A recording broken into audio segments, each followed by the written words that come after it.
নমস্কার বন্ধুরা, সামনেই আসতে চলেছে বুদ্ধ পূর্ণিমা। এই বুদ্ধ পূর্ণিমা কবে পড়েছে, এই পূর্ণিমায় স্নান ও দানের নির্দিষ্ট সময় এবং এই বুদ্ধ পূর্ণিমায় কি কি যোগ পড়েছে তা আমরা জানব। এছাড়াও জানব বুদ্ধ পূর্ণিমার মাহাত্ম্য। বন্ধুরা, আমার চ্যানেলে নতুন হয়ে থাকলে চ্যানেলটি সাবস্ক্রাইব করে আমার পাশে থাকুন, আর ভিডিওটি ভালো লাগলে লাইক, কমেন্ট ও শেয়ার করুন। বন্ধুরা, প্রথমেই আমরা জানব বুদ্ধ পূর্ণিমা কবে পড়েছে।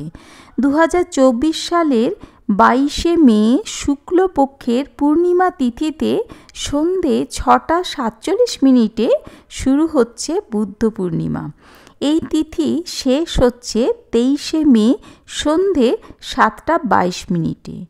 এইবার আমরা জানব বুদ্ধ পূর্ণিমার স্নান ও দানের নির্দিষ্ট সময়।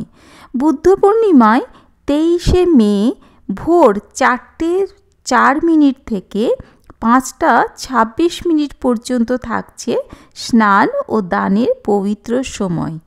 এই দিন পুজোর পবিত্র সময় থাকছে বেলা 10:35 থেকে 12:18 পর্যন্ত। বন্ধুরা, বুদ্ধ পূর্ণিমায় এবার খুব ভালো দুটি শুভ যোগ পড়েছে। 2024 সালের বুদ্ধ পূর্ণিমায় এই দুটি বিশেষ যোগ হলো, একটি হলো সর্বার্থ সিদ্ধি যোগ, আরেকটি হলো শিবযোগ। বন্ধুরা, এইবার আমরা জানব বুদ্ধ পূর্ণিমার মাহাত্ম্য। বুদ্ধ পূর্ণিমা বা বৈশাখী পূর্ণিমা হল বৌদ্ধ ধর্মাবলম্বীদের পবিত্রতম উৎসব। এই পূর্ণ উৎসব বৈশাখ মাসের পূর্ণিমা তিথিতেই উদযাপিত হয়ে থাকে।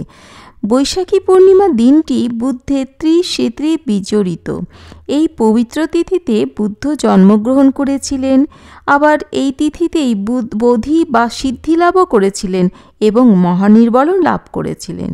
এই দিন বৌদ্ধ ধর্মাবলম্বীগণ স্নান করেন, সূচি বস্ত্র পরিধান করে মন্দিরে বুদ্ধের বন্দনায় রত থাকেন।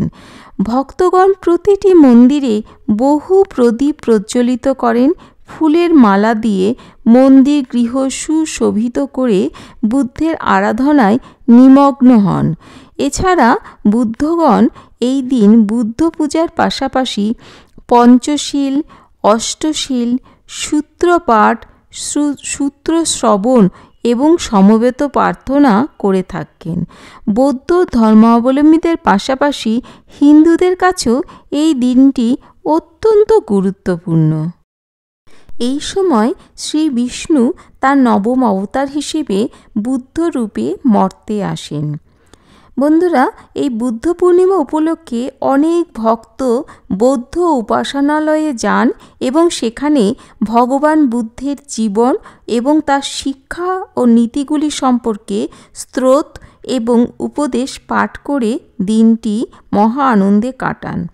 সাদা পোশাক পরিধান করে ফুল ও মোমবাতি দিয়ে বুদ্ধের মূর্তি পূজা করেন এবং এই দিনই দারিদ্রদের মধ্যে ক্ষীর এবং জিনিসপত্র বিতরণও করা হয়।